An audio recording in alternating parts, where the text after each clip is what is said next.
Hello, in this video I'm gonna show you how to enable or disable dynamic resolution in Path of Exile 2. To do that, just go to Option, then go to Dynamic Resolution.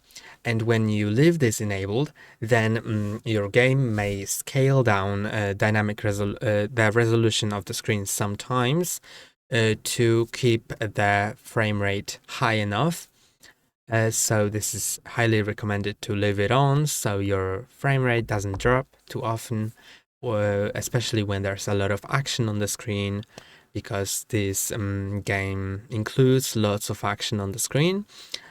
And when you disable it, then you'll have the highest resolution available all the time, but you'll need to have the best top-notch GPU in order to handle it so it doesn't drop frame rates.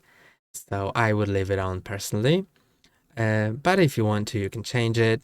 Then don't forget to hit on save and then close. That's all for today. Don't forget to like and subscribe. See you next time.